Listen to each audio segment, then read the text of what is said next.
do this. Yep. Welcome to Odd Shaped Balls, a weekly look at all things rugby and NFL.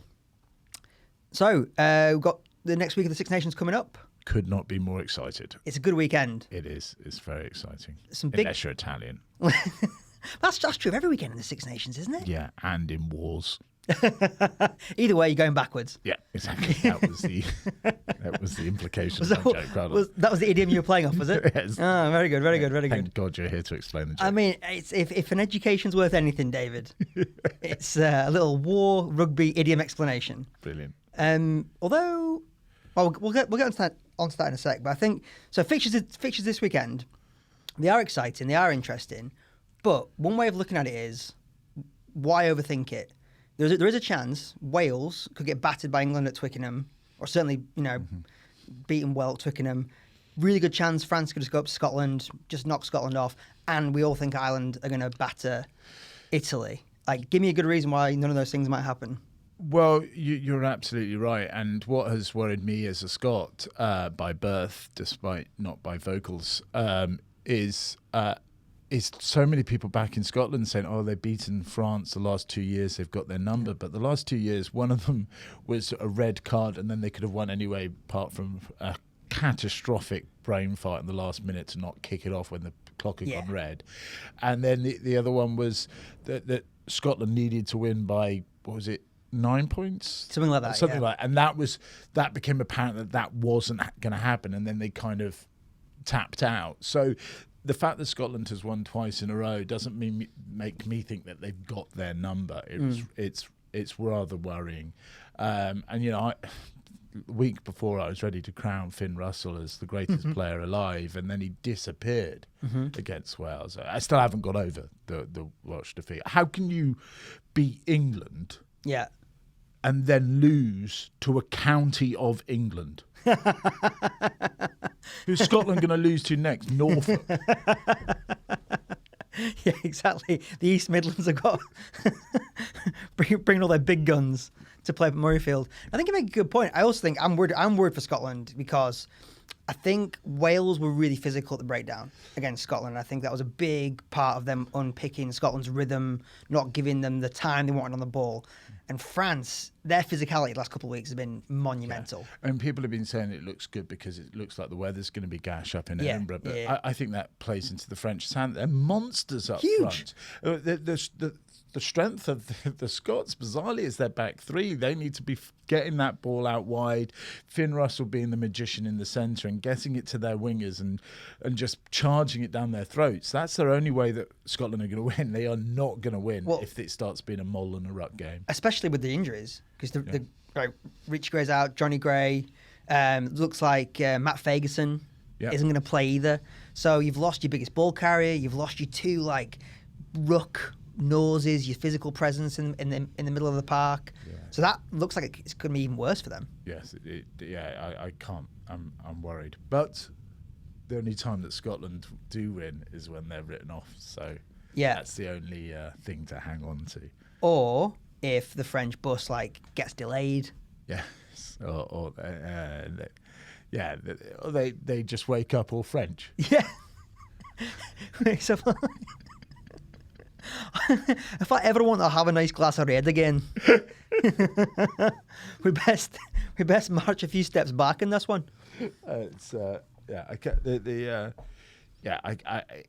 The French have become more reliable of late. They haven't been that sort of turn up and just not compete.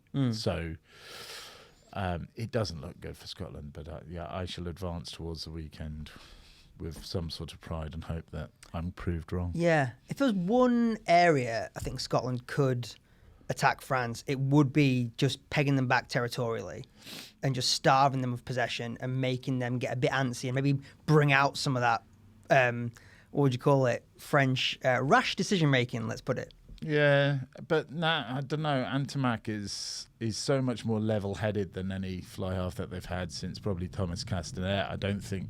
And Dupont as well. You got two fantastic decision makers on the pitch who don't seem to enjoy letting games go and don't seem to let other players get away. Yeah, and we've seen what Toulouse is like without them as well. You know, in the last they've lost 3 on the bounce now, and they're sort of like completely unraveling. Yeah. So if they keep control of the game, then you know, you're going to have to.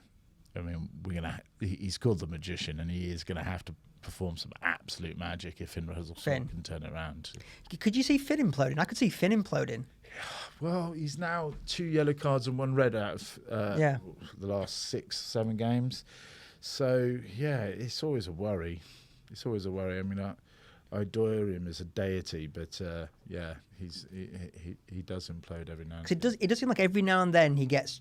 Everyone starts thinking, oh, he's turned the corner. He's more of that. Is this the influence of the French because he plays in France? Well, I do think that he's been that side of him has been allowed to flourish. Right. But he's also got a lot of other big players in that Racing team who I think he doesn't have to make all the decisions all the time. Right. And I feel like that's when he's at his best. Whereas I sometimes feel for Scotland, he's like, fuck it, mate. We're done. I'm off. Yeah. I'm going to have 6 cans of Tennant's back at the hotel. I mean, Ali Price is no shirker at scrum half, but he's no DuPont either. So. No, that's tough. I think if you're going, doing the basic thing, going down that team sheet. I mean, like, which Scottish player would you put in the French Finn team? And even that's a push over Entomac. I think it's a bit. Yeah, I'd still go for Finn over Entomac. Would you go for Finn over any ladies? I think you might. Would you? I feel like 3 podcasts in, you're like, I made a life choice. I'm not gay. I just really like Finn Russell. His smooth little peach fuzz. Look, the way he handles his balls. It's playmaking fly halves. They do it for me. Him and Marcus Smith. That's it. That's the threesome I'm after. That's it. I can't bear game manager fly half. So No. when these magicians come along, it just makes the game so much more exciting. Yeah, much more exciting and sexy. Yeah, and that was one of another reason why the Scotland-Wales game was so like that game to an erection is like walking into the North Sea. Strange metaphor to come to mind, but because Dan Biggar's this stoic man mountain who looks like he's made out of marble. This absolute sort of, but. I mean, I'm not sure I'm ever going to forgive him for only passing 3 times. I thought you were going to say, I'm not sure I'm going to fuck him. Well, this is bad news for Dan Biggar. He's throwing the towel in. I'm not bothered about playing anymore, boys. David's not going to fuck me. I'm not fucking bothered, mate. I might as well hanging up here. He calls me Di. Lady Di. I was in Welsh for David. Come on, let's go to that bridge in Paris. Come on, you and me, butt.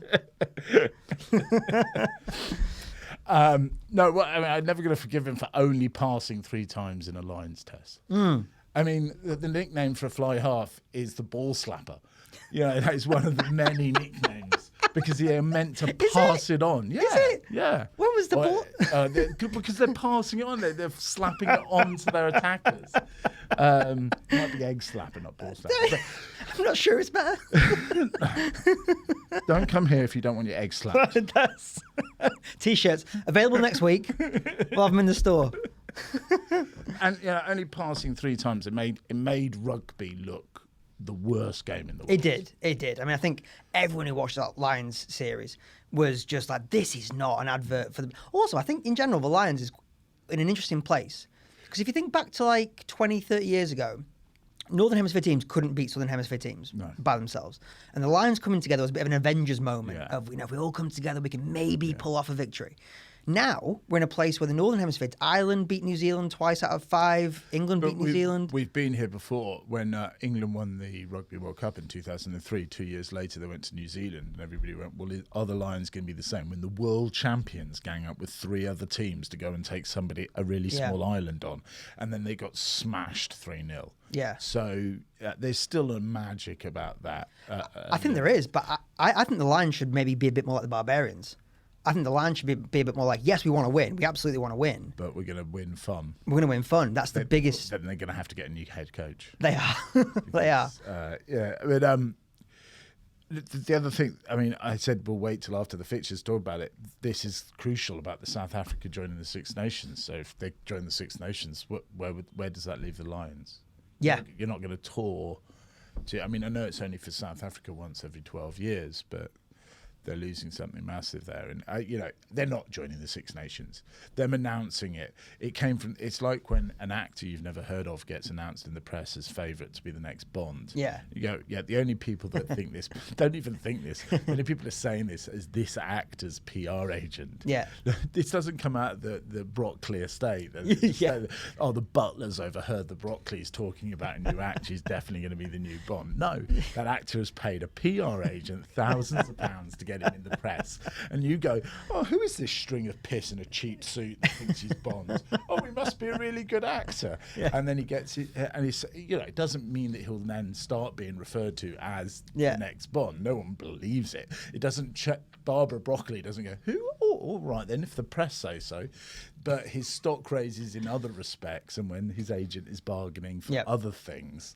Well, he was thought of as Bond. Yeah, exactly. And that's what South Africa are doing. They're announcing they're going to join the Six Nations, and for a part, Italy is 1/6 shareholder of the Six Nations. There'd be a huge legal ramification. Yeah. Huge. And it's not QBE or QVC. Whoever that private equity firm is that has a massive stake in the Six Nations now. You know more than I don't know. SAS, whatever it is.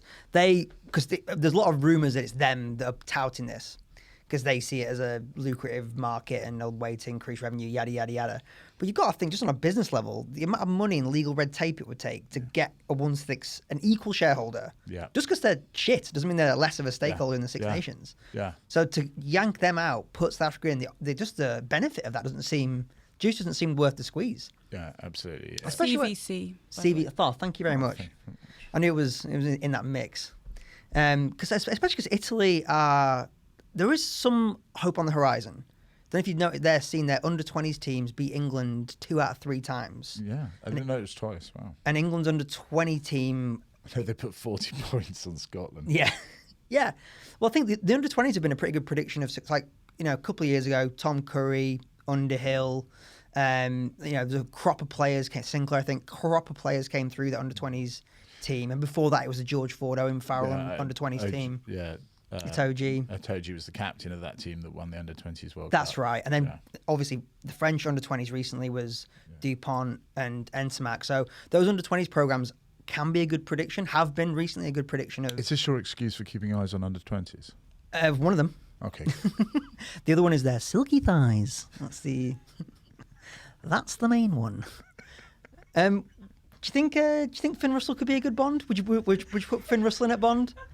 Would you have him there? Who would you rather have, Dan Bigger or Finn Russell as James Bond? One swigging tenant. What a Sophie's choice. Because it's. I'm not going to be drawn on this. But Finn's my Bond girl. That's right. That's right. Have who you like. You can have who you like as James. Finn's my pussy galore. Yep, very fair. Very, very fair. Well, should we have a little chat about the England-Wales game then? Yeah. Because that feels like... Did I sound enthusiastic enough? If we must, because I feel, I'm picking up what you're putting down, that has got the potential to be one of these games where a Celtic nation goes to Twickenham and they think, right, we're off the back of a good victory here, we're going to go to Twickenham and we're going to have these, and then England just turn up and kick, maul, line out, you look up at the scoreboard, it's, 15-point difference, you're like, oh. I'm still really excited about the Marcus Smith New England. I think it's a really exciting new way of playing, of actually distributing the ball to your wingers. Who knew that could be a thing? That's exciting. And Mara Tunglangi's going to be back, and even if he doesn't do anything, he occupies so many defenders' minds. He's going to open up space. So I think it could be a really exciting running game. I hope. There's no excuse not to. The only reason to do it is that Eddie Jones has a cowardly mind. A small cowardly mind. In his little mole-like head. Because they've got all the talent out wide, and if but I think it will have to affect, because we don't know the squad, but they've announced that they've let lots of players go back to their clubs. We know that Launchby's gone back. We know that Joe Marchant has gone back. So the only thing there's only 2 members of the 25 that won't be in the squad come Saturday. The only thing is I think Eddie Jones would like to go the South African route of having 6 forwards on the bench and only 2 backs. But if you've got Mano in the side, you have to be prepared for him to get injured simultaneously from kickoff. Yeah, and it's going to be interesting to think what they do with him because of that. Yeah. Do they lack of game time and his sort of frailty? Because I think that was one of the reasons they played him on the wing in the autumn. That didn't help. It didn't help. Yeah. Scored a try, went off straight away. Yeah. But I wonder if that was part of their thinking, that they were like, if we can just keep him out of the traffic a little bit, maybe use him a bit more strategically. Yeah. But I don't think they will do this time. I think they'll put him in the centre with the guy with the worst haircut in the world. Slade. That's the chap. Yeah. And no hesitation, definitely Henry Slade. Yeah. And he's a good fella. He could be Bond if you've got a new hairdresser. Let's not talk hair. But I think I think you've got to have Elliot Daly on the bench just to cover all options. You know, yeah. And because you might lose Mano. Yeah. Which means that they're forced to have a 5-3 split on the bench. So they're sending 2 forwards home. Which 2 are you sending home? Well, I was surprised about Launchbury, to be honest. I was surprised about that. I thought if you're going to bring a guy like that back into the squad, because you're mentioning New England a second ago, and I was, you look at some of those returns, Laws, Launchbury, Manu, and you think as much as Eddie Jones keeps talking about development, he keeps hanging on to the core of that really, Stuart Lancaster player group. Yeah. So I was surprised to see him go, because you do wonder sometimes. Well, in this recent campaign, I've wondered, what is Eddie Jones really excited about with this team? I've been watching those under-20s too, mate. They're really good. I like how slippery they look. But in terms of how England play, I wonder what he gets excited about. Because it doesn't seem like there's a clear focus necessarily. No, I don't think there is. He changes with the wind of the way that he's going, which is, he adapts, and adaptation is the way of tactics, and in the past he made the Japanese side good by being incredibly Japanese. Yeah. That he's always been this adapting coach, really. Even in who was it that he coached in the English domestic game? Was it Wasps? Saracens. So he immediately became dull, forgettable, and have no fans. So sad for them. But I think he does adapt, but then he doesn't ever say, look, we tried something and we're changing. Yeah. He pretends that he wanted to do this the whole time. Yeah. And it means that you can't ever believe anything he says, and he gets so narky about it. And, no, I've always said that you've, no, you didn't. I can show you the footage of the other interview where he said kick and chase was the only way to play international rugby. He's got a bit of that Trumpy thing about him. Of like his truth, he just like, says it. Yeah, it has to be true. Because you're right. I think some interviewers have confronted him about stuff like that, where you've said things like, "The only way to play international rugby is with a second distributor," and then he's, "Nah, mate, it was different, Eddie Jones. You got it wrong, mate. It was that was Roland Rhett, mate. That wasn't me." Fake news. No, he plays for Wales. Roland Rhett. So it's an exciting weekend. Exciting weekend in rugby. I can't wait to it. Yeah, apart from obviously Ireland, Italy, which is. I'll be watching Queen's Gloucester. Worcester. Yeah. I mean, I presume they're going to start Joey Carberry. And I presume Quins. Yeah, big news on the pod. That's a sign-in. That's a sign-in for Quins. They need coverage while Marcus is away. Yeah, exactly. We'll take Ireland's third choice fly half. No, but I think Ireland. They have to start Carberry. All they can do is try a few new combos, isn't it? That's all they can get out of that. They have to prepare for life without Sexton's obviously the plan to the end of the next World Cup, but in a similar way to Manu, you need to have a plan. But I was listening to Ronan O'Gara, who did an interview in the week, And he was saying everyone needs to calm down. Joey Carberry's only 25. Like, he's got another 18 months of development, which in an international shirt is a long time. 27 and a half is when that's the absolute apex. That's it, apparently, according to Ronan. Right, okay. But his argument was more or less that he's got another 18 months to grow. So if he's this good now, or if he's good enough now, in 18 months' time, he could be, a really good international fly half. And basically, everyone stopped getting so antsy about life after Johnny. Yeah, no, I think, as I said, I don't think it was Johnny not being there that meant that they lost in France. In fact, I think, as we talked about the implosion of Finn Russell, Sexton knows how to fucking throw a game. If things aren't going his way, the old steam comes out of his ears, and suddenly he goes from being the best player in the world to being somebody who'd barely get picked for Hackney. I'd love that. I'd love to see Johnny Sexton up on the marshes. One of my old clubs, Hackney. Is it? Yeah, he used to play on the wing for them. And you texted Johnny and he never turned up. Never turned up. Lazy. I've always said that about Johnny Sexton. No work ethic. Doesn't enjoy it in Hackney on a Tuesday night. I tried to sell it to him that it was on Hackney marshes and therefore quintessentially boggy, and the sort of and he thought nostalgia of a peat bog. I was just going to say, and he thought you'd been racist, and then yeah. You played on the wing for Hackney. Yeah. How did that go? Because it's a pub side, so they've got lots of big fat lads. So you were the slimmest. Yeah, the slimmest of the lads. Yeah. When I took it for seriously, it was on the front row, but for Hackney, I was athletic. Yeah.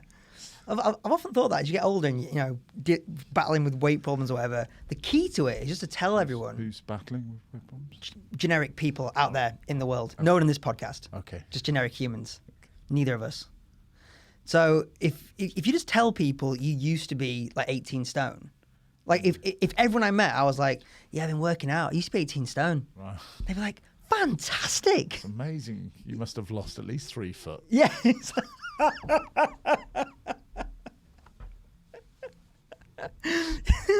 Yeah, exactly. Yeah. That's my new plan. It's good. It's a good one. Mm-hmm. It's a good one. Yeah. So Six Nations. Did you see Fabien Galtier's little TikTok thing? No, I didn't. So he's an interesting character because he's held on to his sanity more than most French coaches. Okay. Usually when people get that French job, they just go cuckoo for Cocoa Puffs. And he sort of seems like a level-headed guy, but he started making TikToks with his daughter. So he's just buying into all the latest TikTok dance crazes. I mean, if he's doing it for his daughter, then good on him. Good sport. How much fun! If he's doing it to build a brand because he can see France going out in the first round of the next World Cup, so he wants a future as an influencer, then maybe he should keep his eye on the ball. Imagine that. Imagine if there's sunglasses he wears. Yes. Imagine if this was a long game. Imagine if he started wearing those 2 years ago. So everyone's like, what are those glasses? And he starts TikToking, and then come 2023, Le Soleil by Fabien. It's crafty. It's my new Bond villain. Monsieur Soleil, or whatever it is. I agree. If it's just something to pass the time, having fun with your daughter, fair play to you. But it was interesting. A few English players got interviewed during the week about it, and they were sort of saying that if a coach of ours did that, you'd lose respect for them. Well, maybe the French are a little bit more accepting. I mean, look at the backlash to Dupont's dressing gown on the front of the pitch. People going, oh, God, if our scrum half wore a dressing gown, get over you, prehistoric lump. Yeah, exactly. It's just a dressing gown. Yeah. I agree. I think there's something very repressed about English people, but about English rugby culture in general, in particular. Uh-huh. I think you're right. I think Ronan O'Gara said when he went to La Rochelle, the hardest thing was to get the players to take what they were doing seriously. Because apparently there's a thing in French culture, a word actually in French culture that means you basically don't want to try very hard. Like you want to be a bit loose and a bit rebellious. French. And a bit French, yeah. So he said a big part of his success at La Rochelle was figuring out how to translate things to French players in a way that they didn't think they were being too buttoned up or too tight and could still have fun. Right. So I wonder if this is just an expression of French rugby culture, that your coach can be a bit wild and dance and TikTok and... I'm all for it. Yeah. I'm all for, I mean, not necessarily for TikTok, but I am all for not being too buttoned down, not being too, throttling the life out of everything and playing with some... everybody should have a little bit more Frenchness in them. I think that's what I'm taking away from. I agree. Because what would Eddie Jones's TikTok look like? Can't bear just him denying things that he said. Yeah. That'd be fun. Eddie Jones like lip syncing over old Eddie Jones. Just his mouth moving like, no, I never said that. Yeah. No, I never said that. No, I never said that. I'll never play with a ball playing 12. I'll never play with a ball playing 12. Wayne Pivac, I think, would just stare at it. Just like, I don't know. I don't know. What is it? And Farrell as well would have the same sort of... Yeah. Yeah. He'd hide from his phone as if it'd be the first time he'd seen fire. It does what? I think the best one would be Sean Edwards. Hit it with a hammer. Yeah. I was texting a comic friend, Russell Hicks, this week about putting subtitles on clips on Instagram. And he said, the best way to do it is through TikTok. And I said, is this the moment that a 40-year-old man has to get on TikTok? And he went, just surrender, mate. The war is lost.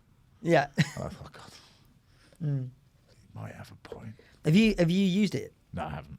No. It's terrifying to use. Because, for one thing, I find it very anxiety inducing.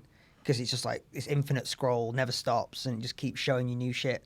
Unlike Instagram and Facebook, where you actually move it yourself. Oh, right. We sound about 105 years old right now. Okay. But which is how much our age is combined. Yeah.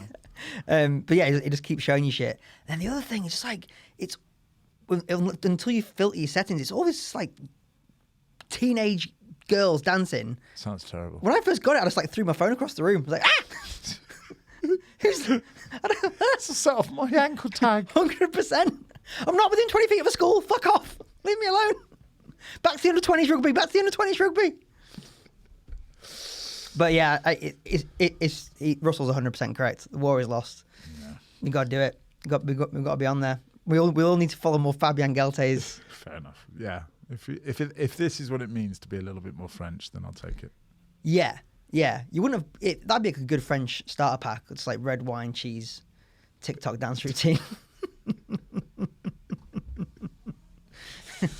But it's an interesting trend in sport in general where, because younger players expect more, they expect less didactics or top down being told what to do. Right. And they expect more of a touchy-feely, like in the NFL, a lot of teams have started introducing social media breaks. So if you're doing a team meeting, like you go for your, full team meeting and then break out into your defensive backs, linebackers, whatever, small groups, they have to introduce a social media break every 20 minutes. So that some of the young... Like a fag break. Like a fag break, yeah. But you just have to go out and they're allowed to just scroll for 5-10 minutes, then come back into the room and split them. Because like they were saying they can't get 22-year-old players to concentrate for an hour. My God. Yeah. Ugh. So it's interesting that if... I don't want to sound like some sort of dinosaur, but in the NFL this last week, it has really turned into the whinging season, hasn't it? Like every single these sort of elite quarterbacks who you wanted to look up to, because they're sort of gods amongst men, and they're just whining about being told what to do, being told what to wear, told the behaviour of their girlfriends. How about you just all shut the fuck up? I want to admire you, you bigoted pricks. I want to admire you. You're no Finn Russell. I'll tell you that. You take a penny out of his book, take a leaf out of his book. No, I know what you mean. Aaron Rodgers is right at the front of that queue, isn't he? Of guys that you... I remember thinking he was like the man of all men. Yeah. After he won that Super Bowl, was it 2012? 2012, yeah. And seeing him, not just his play being absolutely amazing, which it has, but it's still amazing, if not got better. But you'd see him on late night chat shows, and he seemed cool and modest and humble with just enough ego to be interesting and stuff. And yet he's just he started eating his own tail, and he's just become this. Well, I think what was interesting about him was he came after Brett Favre, obviously, and Brett Favre was this very braggadocious, good old boy, conservative American, and then Aaron Rodgers coming straight after him, California boy, like you say. Just he seems smart and funny and self-deprecating, but when you look into his backstory, his family doesn't speak to him at all. Yeah. So I don't know what kind of human being you have to be for your family to say, nah, mate, we're not speaking to you ever again. So does your family still talk to you? Mine don't. Talk to you. Thanks for bringing that up, Tom. And the next 5 minutes will exclusively be dedicated to David's therapy. But he's obviously been rubbing people up the wrong way for a long time, and maybe this is just now the real him. Well, I mean, if we come back to the social media, this is the whole thing of how just looking into the black mirror at all times is so erosive. Yeah. Because as I understand it, and I don't really know what's going on in Aaron Rodgers' family, but he was quite close with his brother, but then his brother went on The Bachelorette and was only on The Bachelorette because he was Aaron Rodgers' his brother. He hadn't achieved anything in his own right to be on a celebrity show. It was just the brother of a celebrity. And Aaron Rodgers didn't like that type of competition. Well, I don't think it was competition, but he thought it was pretty shallow and obnoxious. And it is. And that seems a relatively reasonable thing to think less of your brother about. But then you hear that his parents aren't talking to him either. And you think, oh, if your own mum won't talk to you. Yeah. Yeah, that's a big line in the sand, isn't it? Yeah. Your mum, because the rest of the family, like you say, you can fall Even out. Jimmy Savile's mum Still liked him. likes Aaron Rodgers.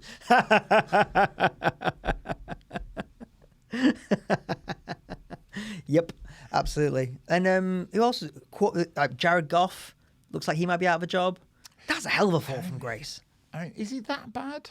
I mean, I've got a Detroit fan that just wants him out of the building. But I mean, he went to a Super Bowl, and I mean, he wasn't the only one of the Rams team that shat the bed in that Super Bowl. They collectively did, and Detroit weren't that much worse. I mean, Matthew Stafford is a better quarterback than Goff, no argument. Yeah, but I mean, they had that 1 year when they had Megatron and Stafford, but they've been in the top 5 pick.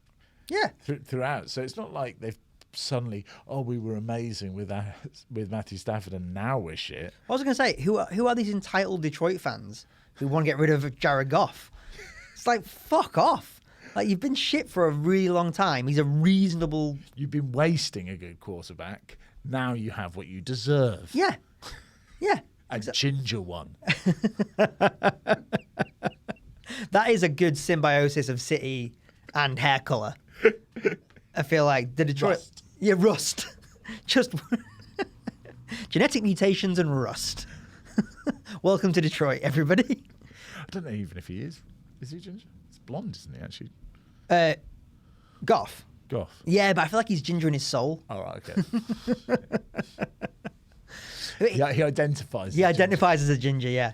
Yeah. No, he's, by all accounts as well, he's a really nice dude.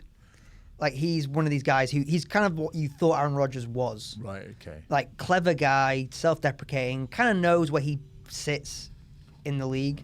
Obviously, like, very, very competitive, because you don't play professional sport without being hyper-competitive. Sure. But I think he's a guy who, if he retired, he'd have a great media career. He'd probably be a good front office guy and be remembered quite well. Right, yeah. The thing I find really It's like when Tories start to become likeable after they resign. Yeah. It's like, Michael Portillo doesn't seem like quite the cunt he did when he was in office. Yeah, much less of a cunt. Now that he's talking about his love of choo-choo trains, he doesn't seem so racist. There was a great joke, an American comic called Robbie Slovik had this amazing joke about George Bush, similar to that. He's like, isn't it strange that, like, now he's just like painting and doing his art? He paints wounded veterans in oil paintings. It's like, George, you ever think about how any of them got wounded? And where did you get all that oil from? But that's exactly what you're saying. It's that thing of you become much less of with a little bit of distance and a fun hobby. I love the way that you had showed some restraint. You just there went, maybe we've used that word too much. Yeah. Well done. Yeah. Or one of us will be a professional one day. Yeah, exactly. I know. We've got, what was it? I'll be the producer. So, yeah, Phoebe. He was like, want to stop wasting time with you fucking lemonheads? I'll crack on with my real job. Thanks very much. Jarvis Landry looks like he might be on the move also. Yeah, I mean, I can't see why not. I mean, wide receivers aren't that thin on the ground though. So what I mean, the more interesting thing is the teams like the Bucks who've got everything but a quarterback. I think that's because now Brady's been whinging as well this week, hasn't he? Because not enough in his life has gone his way. Always said that about him. Yeah. God, this poor bastard. Needs a break, doesn't he, old Tom? Yeah, if he could just have some luck. But he's been whinging that Arians was taking out some of his favourite plays from the playbook because he thought Arians wasn't working hard enough, which just seems implausible. But it also just mounts more evidence to the fact that Tom Brady is a psychopath. Oh, 100% a psychopath. But also, I think it's likely that Bruce Arians wasn't working hard enough. He's a 68-year-old diabetic man. Yeah. Like, he needs a nap. Fair enough. He probably wasn't. He had, in the last few years, become entirely camouflaged with the red of his uniform. It's incredible. Is he actually a chameleon? What if we put him in a different NFL uniform and he got that colour? Just like a Giants who'd look again really... Are you cold? Yeah. God, you've got a very strong spell. Oh, hang on, just put him in front of the Bengals. Yeah. Whoa. Oh, my God. It's the tiger that came to the sidelines. No, you're right. He had an epic combination of red not seen since Jim Telfer on the 1997 Lions tour. Just that like single tone of exertion and blood pressure medication. Yeah. Just streaming How through has him. he got to 70? Yeah, you did. People like knock American healthcare, be like, it must be okay if he's still alive. Yeah. Kept old Brucey going. The old Eagles coach that now is at Kansas City. Andy Reid. That guy works at a health facility, right? He works in a building with a gym. I mean, I put on a huge amount of weight when I started doing stand-up comedy. But that's because when you arrive at a comedy club, you're offered lager and nachos. Mm-hmm. What happens to it? Well, the problem is, I think Andy Reid walks through the stadium to get to the health facility. So he's doing the same journey as you. Couple of buds, nachos. Oh, the bench press, no. I'm done for the day, really. Who do you think will be the quarterback of Pittsburgh Steelers next year? That is a fucking great question. Because they did draft one a couple of years ago. Yeah, I can't even remember his name. I can't remember his name either because they tried him out in a few preseason games and it was one of those like, oh, this ain't gonna fit. Yeah, Randolph. That's right. Because it's been Brian Randolph. Oh, cheers, Phoebes. Thank you very much, Phoebes. But also well done for you. Close, very close. Because he doesn't seem like the real deal. No. In the sort of few brief outings he's had, which means you're dipping into free agency. And I don't think there's that many big names out there this year. No, the only one is Russell. Yeah. Not Finn. For a change. Yeah. Why not have him? Would you if you were Mike Tomlin, you'd be like, I'll have a look at this Finn lad. I mean, it's distributing a ball. How different can it be? Yeah, exactly. And he looks great in a ball gown. We'll take him for both reasons. He would be the best looking girl in Pittsburgh. I went to Pittsburgh a couple of times with work, and it was it was like going to Leeds, but with more guns and fewer chromosomes. I forgot the other name of the other Russell. Oh, Wilson. Where is he going to be a Buck or a Pittsburgh Steeler? You'd think he would be a Buck, wouldn't you? you'd think he's got more weapons. I think all those guys chat, right? I reckon he's allowed to have a conversation with Tom Brady and said, "Can I work with Bruce? Is he going to be alive at the end of the year? Who's coming back?" I think it could have got some good intel. I feel like the Steelers, Russell would be asked to play a bit less the role he was playing in Seattle. I think he might have to conform to more of a system that they've been running for a long time. I mean, the subject matter of this podcast really has been my man crushes. I would go nowhere else other than Pittsburgh if I had an opportunity to be told what to do by Mike Tomlin. What a man. Every day I think, is there anything I could do to be a little bit more like him? Yeah. And I very rarely come up with a good answer. Yeah. But he's just the coolest man in the universe. He does seem really, really cool, doesn't he? Yeah. Sometimes when he has to call time out, and he's got seconds, and he just walks up behind the ref and goes, "Turn out." Like any other head coach in the world, is throwing parts of their clothing, exploding. Yeah. And Mike's just like, come on.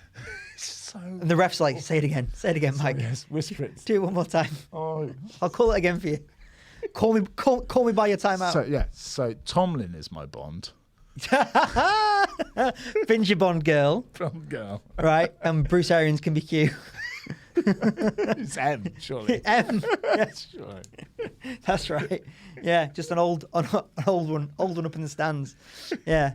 No, I think if Russell Wilson went to the Steelers, he would be walking into a better organization, but maybe not a better team.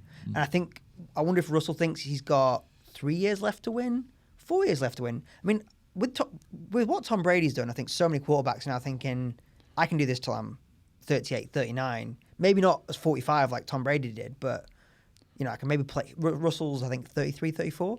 So I think he's maybe thinking another 6 years, in which case the Steelers would be like, yeah, I'm here for the long haul, better organization. I hope he does move somewhere, because all the Steelers fans I've met are particularly annoying. Yeah.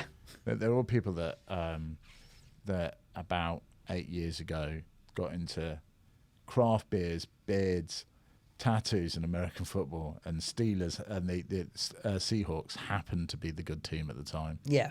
Whenever I met an English Seahawks fan, I can carbon date when they became a fan to about 18 months. Yeah, and the only good thing about it was about 12 to 18 months before they lost that Super Bowl. Yeah. Because I've got a friend like that. How heartbreaking for them to win the most boring Super Bowl of all time and lose the most exciting. Yeah, exactly. Cause I've got a friend who is exactly what you're describing. Yeah, and he's never got a beard, because a personality would just be too much like hard work. He hasn't got a beard because he can't. Oh my God, but he's devastating. Can you imagine? Yeah, but he's got a series of ironic T-shirts, so he's, it's the next best thing. Terrible. What a terrible play of the cards from Lady Luck. What, I haven't got a personality and I can't grow a beard? Yeah. What is left for me? Podcasting.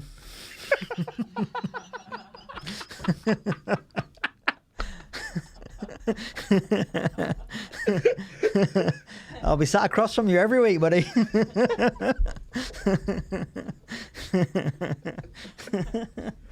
Would like it to be known I'm here under duress.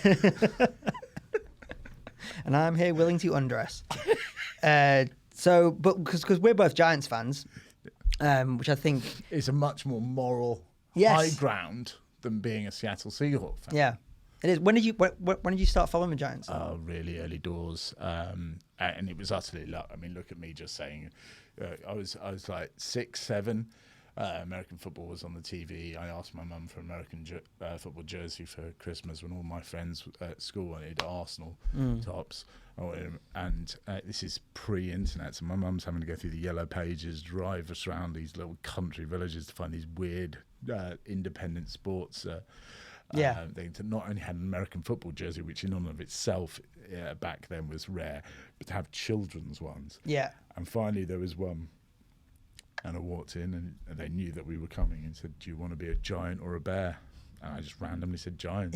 and I even tried being, when I thought, I might like to be a fan of a team in their very first year. And the fact that the Ravens are named after a poem.